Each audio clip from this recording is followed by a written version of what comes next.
ನಮಸ್ತೆ watch Kannada serial ಚಾನಲ್ಗೆ ಸ್ವಾಗತ. ಮೊದಲು ನಮ್ಮ ಚಾನಲ್ನ ಸಬ್ಸ್ಕ್ರೈಬ್ ಮಾಡಿಕೊಳ್ಳಿ, ನಂತರ ವಿಡಿಯೋನ ಪೂರ್ತಿಯಾಗಿ ನೋಡಿ. ಇನ್ನು ಪ್ರಾರಂಭದಲ್ಲಿ ಚಂದನ ನಟರಾಜನಿಗೆ ಬಿರಿಯಾನಿ ತಂದು ಕೊಡ್ತಾಳೆ.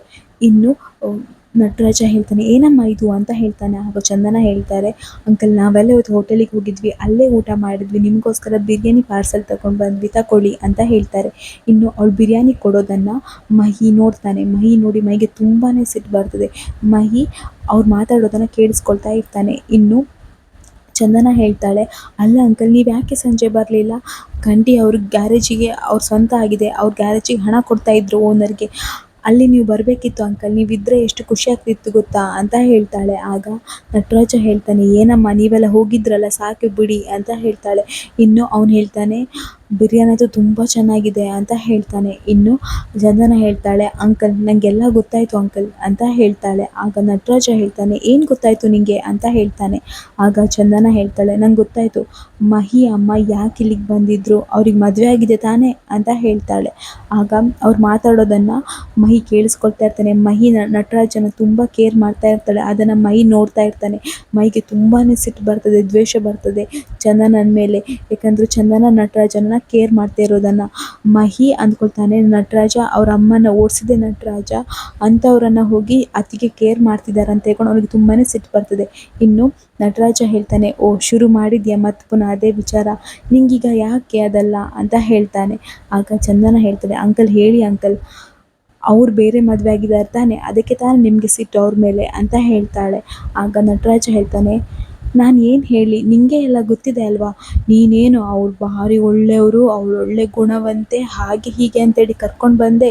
ಅಲ್ಲ, ಅವಳು ಒಳ್ಳೆಯವಳಾಗಿದ್ದರೆ ನಾನೇ ಯಾವತ್ತೇ ಹೋಗಿ ಕರ್ಕೊಂಡು ಬರ್ತಿದ್ದೆ ತಾನೇ, ನಿಂಗೆ ಇನ್ನೂ ಅರ್ಥ ಆಗಲಿಲ್ಲ ಅವಳು ಕೆಟ್ಟವಳು ಅಂತ ಹೇಳ್ಕೊಂಡು ಅಂತ ಹೇಳ್ತಾನೆ. ಆಗ ಚಂದನ ಹೇಳ್ತಾಳೆ, ಅಂಕಲ್ ಏನಾಗಿದೆ ಅಂಕಲ್, ಎಲ್ಲ ವಿಚಾರ ನನ್ನ ಹತ್ರ ಹೇಳಿ ಅಂತ ಹೇಳ್ತಾಳೆ. ಆಗ ಅವನು ಹೇಳ್ತಾನೆ, ನಾನು ಯಾಕೆ ಹೇಳಬೇಕು, ಅಲ್ಲ ಅವಳು ಬಂದು ಕೂಡಲೇ ಏನು ಅಮ್ಮ ಅಮ್ಮ ಅಂತೇಳಿ ತಲೆ ಮೇಲೆ ಇಟ್ಕೊಂಡು ಮೆರೆದಾಡ್ತಿದ್ರಿ, ಇವಾಗ ಗೊತ್ತಾಯ್ತಾ ನಿಮಗೆ ಅವಳ ಬುದ್ಧಿ ಏನಂತ ಹಿಡ್ಕೊಂಡು. ಅವಳ ಪಾಡಿಗೆ ಅವಳು ಬಂದಳು, ಅವಳ ಪಾಡಿಗೆ ಅವಳು ಹೋದರು, ನಾನು ಇಲ್ಲೇ ಇದ್ದರೆ ನಿನ್ನ ಹತ್ರ ಪ್ರಶ್ನೆ ಮೇಲೆ ಪ್ರಶ್ನೆ ಕೇಳ್ತಾನೆ ಇರ್ತೀಯ ಅಂತ ಹೇಳ್ಕೊಂಡು ಅಲ್ಲಿಂದ ಹೋಗ್ತಾನೆ ನಟರಾಜ. ಆದರೆ ಚಂದನಂಗೆ ಇನ್ನೂ ಸತ್ಯ ಗೊತ್ತಾಗಿರಲ್ಲ. ಇನ್ನು ಚಂದನ ಒಳಗೆ ಬರ್ತಾಳೆ. ಆಗ ಮಹಿ ಹೇಳ್ತಾನೆ, ಅತ್ತಿಗೆ ಏನತ್ತಿಗೆ, ನಾನು ಅಂದ್ಕೊಂಡೆ ನಿಮಗೆ ನನ್ನ ಮೇಲೆ ತುಂಬಾ ಕೇರ್ ಇದೆ ಅಂತ ಹೇಳ್ಕೊಂಡು, ಆದರೆ ಅದೆಲ್ಲ ಸುಳ್ಳು ಅಂತ ಹೇಳ್ತಾನೆ. ಆಗ ಚಂದನ ಹೇಳ್ತಾಳೆ, ಮಹಿ ಯಾಕೆ ಮಹಿ ಈ ರೀತಿ ಮಾತಾಡ್ತಿದ್ಯಾ ಅಂತ ಹೇಳ್ತಾರೆ. ಆಗ ಹರಿ, ಕಂಟಿ, ಮುತ್ತು ಎಲ್ಲರೂ ತುಂಬ ಶಾಕ್ ಆಗಿ ನೋಡ್ತಾ ಇರ್ತಾರೆ. ಇನ್ನು ಮಹಿ ಹೇಳ್ತಾನೆ, ಮತ್ತೇನು ಹೇಗೆ ಮಾತಾಡ್ಬೇಕು ಅತ್ತಿಗೆ, ಅಲ್ಲ ಆ ವಯ್ಯ ಈ ಮನೇಲಿ ಏನೇ ಸಮಸ್ಯೆ ಆಗಲಿ ಆ ವಯ್ಯನೇ ಕಾರಣ, ಅವನೇ ತಾನೇ ಅಮ್ಮನ ಓಡಿಸಿದ್ದು, ಅಂಥವರಿಗೆ ಹೋಗಿ ನೀವು ಕೇರ್ ಮಾಡ್ತಾ ಇದ್ದೀರಲ್ಲ, ಯಾಕೆ ಅತ್ತಿಗೆ ಈ ರೀತಿ ಮಾಡ್ತಿದ್ದೀರಾ, ಅವ್ರ ಮೇಲೆ ನಿಮ್ಗೆ ಯಾಕೆ ಕಾಳಜಿ, ಅವರಿಂದ ನಮ್ಗೆ ಎಷ್ಟು ನೋವಾಗಿದೆ ನಿಮಗೆ ಗೊತ್ತಿದೆ, ಹಾಗಿರುವಾಗ ಅವ್ರ ಮೇಲೆ ನೀವು ಯಾಕೆ ಕಾಳಜಿ ತೋರಿಸ್ತಾ ಇದ್ದೀರಾ, ಯಾಕತ್ತಿಗೆ ಅಂತ ಹೇಳ್ತಾರೆ.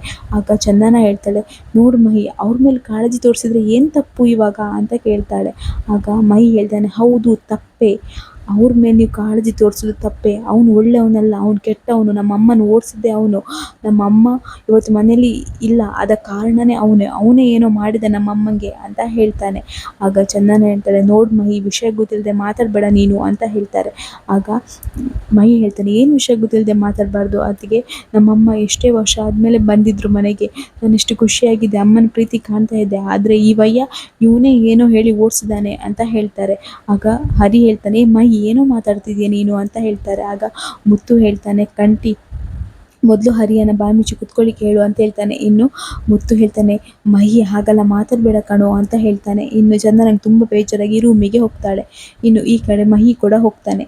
ಇನ್ನು ಮಹಿ ಹೋದಾಗ ಮುತ್ತು ಅವನ ಹಿಂದೆನೇ ಹೋಗ್ತಾನೆ. ಮುತ್ತು ಹೋಗಿ ಮಹಿನ ಸಮಾಧಾನ ಮಾಡ್ತಾ ಇರ್ತಾನೆ.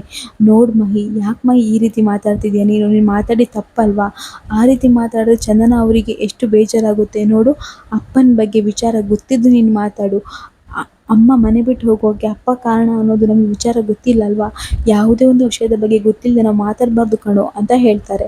ಆಗ ಮಹಿ ಹೇಳ್ತಾನೆ, ಮತ್ತೇನಣ್ಣ, ಅಲ್ಲ ಆ ವಯ್ಯ ನಮಗೆ ಎಷ್ಟು ಅನ್ಯಾಯ ಮಾಡಿದ್ದಾನೆ, ಅವನಿಂದ ಎಷ್ಟು ನಮಗೆ ತೊಂದರೆ ಆಗಿದೆ, ಹಾಗಿರುವಾಗ ಅತ್ತಿಗೆ ಯಾಕೆ ಆ ವಯ್ಯನ ಹತ್ರ ಹೋಗಿ ಮಾತಾಡಬೇಕು, ಅವ್ರನ್ನ ಯಾಕೆ ಇವ್ರು ಉಪಚಾರ ಮಾಡಬೇಕು ಹೇಳಿ ನೀನೇ ಅಂತ ಹೇಳ್ತಾನೆ. ಆಗ ಮುತ್ತು ಹೇಳ್ತಾನೆ, ಅಲ್ಲ ನೀನು ಯಾಕಮ್ಮ ಈ ರೀತಿ ಮಾತಾಡ್ತಿದ್ಯಾ? ನೀನು ಮಾತಾಡ್ತಿರೋದು ನೋಡಿದರೆ ಈ ಸ್ಕೂಲಲ್ಲಿ ಎಲ್ಲ ಮಕ್ಕಳು ನಾನು ಒಬ್ಬರ ಹತ್ರ ಮಾತಾಡಲಿಲ್ಲ ಅಂದರೆ ಅವ್ರ ಹತ್ರ ಯಾರೂ ಮಾತಾಡಬಾರ್ದು ಅಂತ ಹೇಳ್ತಾರಲ್ಲ, ಆ ರೀತಿ ಆಗಿದೆ. ಅಲ್ಲ ಕಣೋ, ಅವಳು ಏನು ಮಾಡಿದ್ರು? ಅವಳು ಮಾಡಿದ್ದಾದ್ರೇನು? ನಾವೆಲ್ಲ ಹೋಟ್ಲಲ್ಲಿ ಹೋಗಿ ಒಳ್ಳೆ ಮಾಡಿ ಊಟ ಮಾಡ್ಕೊಂಡು ಬಂದ್ವಿ. ಪಾಪ ಅಪ್ಪ ಹೊಟ್ಟೆ ಹಸಿವೆಯಲ್ಲಿ ಇರಬೇಕಾ, ಅದಕ್ಕೆ ಅವರಿಗೋಸ್ಕರ ಊಟ ತಂದು ಕೊಟ್ಟಳು ಅಷ್ಟೇ. ಅದರಲ್ಲೇನು ತಪ್ಪಿದೆ ಮಹಿ? ಯಾಕೆ ಈ ರೀತಿ ನೀನು ಮಾಡ್ತಿದ್ಯಾ ಅಂತ ಮುತ್ತು ಕೇಳ್ತಾನೆ. ಆಗ ಮಹಿ ಹೇಳ್ತಾನೆ, ಇಲ್ಲ ಅಣ್ಣ, ತಪ್ಪಿದೆ. ಅವರನ್ನು ಯಾಕೆ ಕೇರ್ ಮಾಡಬೇಕು? ಅವ್ರು ತುಂಬ ಕೆಟ್ಟವರು. ಅವರು ಒಳ್ಳೆಯವ್ರಂತೂ ಅಲ್ಲ, ನಿಮಗೆ ಗೊತ್ತಿದೆ ಅಲ್ವಾ? ಹಾಗಿರುವಾಗ ಯಾಕೆ ಈ ರೀತಿ ಮಾಡ್ತಿದ್ದಾರೆ ಅದಕ್ಕೆ ಅಂತ ಹೇಳ್ತಾನೆ.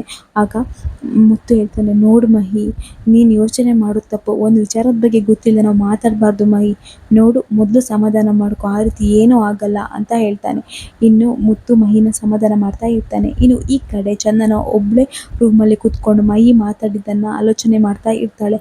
ಅಲ್ಲಿಗೆ ಆವಾಗ ಹರಿ ಬರ್ತಾನೆ. ಹರಿ ಬಂದು ಹೇಳ್ತಾನೆ, ಮೇಡಮ್ ನಾನು ಒಳಗೆ ಬರ್ಬೋದಾ ಅಂತ ಕೇಳ್ತಾನೆ. ಆಗ ಚಂದನ ಹೇಳ್ತಾಳೆ, ಆಯಿತು ಬನ್ನಿ ಅಂತ ಹೇಳ್ತಾಳೆ. ಆಗ ಹರಿ ಹೇಳ್ತಾನೆ, ಮೇಡಮ್ ಬೇಜಾರಾಯ್ತಾ ನಿಮಗೆ? ನಂಗೆ ಗೊತ್ತಿದೆ ಮಹಿ ಮಾತಾಡೋದಕ್ಕೆ ಬೇಜಾರಾಗಿದೆ ತಾನೇ ನಿಮಗೆ, ಅದಕ್ಕೆ ತಾನೇ ಇಲ್ಲಿ ಬಂದು ಕೂತಿದ್ದೀರಾ ಅಂತ ಹೇಳ್ತಾನೆ. ಆಗ ಚಂದನ ಹೇಳ್ತಾಳೆ, ನಾನೇನು ಹೇಳಿದ್ನ ನಿಮಗೆ ಬೇಜಾರಾಗಿದೆ ಅಂತ ಹೇಳ್ಕೊಂಡು? ಮಹಿ ಮಾತಾಡೋದಕ್ಕೆ ನಾನು ಬೇಜಾರಾಗಿ ಇಲ್ಲಿ ಬಂದು ಕೂತ್ಕೊಂಡೆ ಅಂತ ನಾನು ನಿಮ್ಗೆ ಹೇಳಿದ್ನ? ಇಲ್ಲ ತಾನೇ? ಹಾಗೇನೂ ಇಲ್ಲ, ಮೊದಲು ಏನು ವಿಷಯ ಅದನ್ನು ಹೇಳಿ ಅಂತ ಹೇಳ್ತಾಳೆ. ಆವಾಗ ಅವನು ಹೇಳ್ತಾನೆ, ಮೇಡಮ್ ಅದೇನಂದರೆ ಒಂದು ವಿಚಾರ ಮಾತಾಡೋದಕ್ಕಿತ್ತು, ನಾನು ಅವ್ರ ಮನೆಗೆ ಹೋಗಿದ್ದೆ ಅಂತ ಹೇಳ್ತಾನೆ. ಆಗ ಅವಳು ಹೇಳ್ತಾಳೆ, ಏನು ಮಹಿ ಅಮ್ಮನ ಮನೆಗೆ ಹೋಗಿದ್ರಾ? ಅವ್ರು ಸಿಕ್ಕಿದ್ರಾ? ಏನಂದ್ರು? ಯಾಕೆ ರೀತಿ ಮಾಡಿದರು? ನೀವು ಕೇಳಿದ್ರಾ ಅಂತ ಕೇಳ್ತಾಳೆ. ಆಗ ಅವನು ಹೇಳ್ತಾನೆ, ಅಯ್ಯೋ ಮೇಡಮ್ ಆ ಥರ ಏನೂ ಇಲ್ಲ ಮೇಡಮ್, ಅಲ್ಲಿ ಹೋಗಿದ್ದೆ, ಅಲ್ಲಿ ಬೀಗ ಹಾಕಿತ್ತು. ಮತ್ತು ಅಕ್ಕಪಕ್ಕದಲ್ಲಿದ್ದವ್ರ ಹತ್ರ ಕೇಳಿದೆ, ಅವ್ರು ಹೇಳಿದರು ಅವ್ರು ಇಲ್ಲಿಗೆ ಬಂದು ಹೋದರು ಅಂತ ಹೇಳಿದರು. ಆದರೆ ಮೇಡಮ್ ನೀವು ಹೇಳಿದ್ದು ಸತ್ಯ, ಅವ್ರ ಜೊತೆ ಇದ್ದಾನಲ್ಲ ಅವ್ರವ್ರ ಗಂಡ ಅಂತೆ, ಅವರಿಬ್ಬರು ಯಾವಾಗಲೂ ಗಲಾಟೆ ಮಾಡ್ಕೊಳ್ತಾನೆ ಇರ್ತಾರಂತೆ. ಒಬ್ಬರು ಬಾಯಲ್ಲೂ ಅವ್ರ ಬಗ್ಗೆ ಒಳ್ಳೆ ಮಾತುಗಳೇ ಇಲ್ಲ, ಅವ್ರ ಬಗ್ಗೆ ತುಂಬ ಕೆಟ್ಟದಾಗಿಯೇ ಮಾತಾಡ್ತಾರೆ ಎಲ್ಲರೂ. ಅವರಿಬ್ಬರು ತುಂಬ ಕೆಟ್ಟವರಂತೆ. ಅಷ್ಟೇ ಅಲ್ಲ, ಅವರಿಬ್ಬರು ಉತ್ತರ ಭಾರತದಿಂದ ಬಂದವರಂತೆ, ಇಲ್ಲಿ ಬಂದಿದ್ದಾರಂತೆ ಅಂತ ಹೇಳ್ತಾನೆ. ಆಗ ಅವಳು ಹೇಳ್ತಾಳೆ, ಏನು ಉತ್ತರ ಭಾರತದವರ? ಅವ್ರು ಯಾಕೆ ಇಲ್ಲಿ ಬಂದಿದ್ದಾರೆ? ಅಲ್ಲ ಈ ಮನೆಗೆ ಬಂದರು ಹೋದರು, ಏನು ವಿಚಾರ? ಇಲ್ಲ ಇದರಲ್ಲಿ ಏನೋ ಇದೆ ಅಂತ ಹೇಳ್ತಾಳೆ. ಆಗ ಹರಿ ಹೇಳ್ತಾನೆ, ಹೌದು ಮೇಡಮ್ ಏನೋ ಇದೆ, ಅದನ್ನು ತಿಳ್ಕೊಳ್ಬೇಕು ಅಂತ ಹೇಳ್ತಾನೆ. ಇನ್ನು ಮಹಿ ಒಬ್ಬನೇ ಕೂತ್ಕೊಂಡಿರ್ತಾನೆ. ಆವಾಗ ಕಂಠಿ ಮತ್ತು ಹರಿ ಇಬ್ಬರು ನೋಡ್ತಾರೆ. ಇಬ್ಬರು ನೋಡಿ ಯೋಚನೆ ಮಾಡ್ತಾರೆ, ಮಹಿ ಇನ್ನೂ ಬೇಜಾರಾಗಿದ್ದಾನೆ, ಅವನಿಗೆ ಹೇಗಾದರೂ ಮಾಡಿ ನಾವು ಸಮಾಧಾನ ಮಾಡಬೇಕಲ್ವಾ ಅಂತ ಹೇಳ್ತಾನೆ. ಆಗ ಕಂಠಿ ಮತ್ತು ಮಹಿ ಇಬ್ಬರು ಸೇರಿ ಆರ್ಕೆಸ್ಟ್ರಾ ಪ್ಲ್ಯಾನ್ ಮಾಡ್ತಾರೆ. ಅವ್ರ ಪಾಡಿಗೆ ಅವ್ರು ಹಾಡ್ತಾ ಇರ್ತಾರೆ. ಮುತ್ತು ಕೂಡ ಹಾಡ್ತಾ ಇರ್ತಾನೆ. ಇನ್ನು ಅವ್ರ ಪಾಡಿ ನಗಾಡ್ತಾ ಮಾತಾಡ್ತಾ ಖುಷಿಯಾಗಿ ಇರ್ತಾರೆ. ಇನ್ನು ಮಹಿದು ಬೇಜಾರು ಕೂಡ ಹೋಗುತ್ತೆ. ಇನ್ನು ಚಂದನ ಕೂಡ ತುಂಬ ಖುಷಿಯಾಗಿ ಇರ್ತಾರೆ. ಇಲ್ಲಿಗೆ ಈ ವಿಡಿಯೋ ಮುಗಿತೆ. ಮುಂದಿನ ವಿಡಿಯೋದಲ್ಲಿ ಏನಾಗುತ್ತೆ ನೋಡೋಣ. ಮಹಿ ಅಮ್ಮ ಚಂದನಂಗೆ ಸಿಗ್ತಾಳಾ? ಚಂದನಂಗೆ ಎಲ್ಲ ಸತ್ಯ ಗೊತ್ತಾಗುತ್ತಾ? ಮಹಿ ಅಮ್ಮ ಕೆಟ್ಟೋಳು ಅನ್ನೋ ಸತ್ಯ ಗೊತ್ತಾಗುತ್ತಾ? ಅಥವಾ ನಟರಾಜನ ಅಸಲಿ ಸತ್ಯ ಗೊತ್ತಾಗುತ್ತಾ? ಎಲ್ಲನೂ ಮುಂದಿನ ವಿಡಿಯೋದಲ್ಲಿ ನೋಡೋಣ. ಅಲ್ಲಿಯವರೆಗೂ ನಮ್ಮ ವಾಚ್ ಕನ್ನಡ ಸೀರಿಯಲ್ ಚಾನಲ್ನ ದಯಮಾಡಿ ಸಬ್ಸ್ಕ್ರೈಬ್ ಮಾಡಿಕೊಡಿ. ನಿಮ್ಮ ಬೆಂಬಲ ಸದಾ ನಮ್ಮ ಮೇಲೆ ಹೀಗೆ ಇರಲಿ.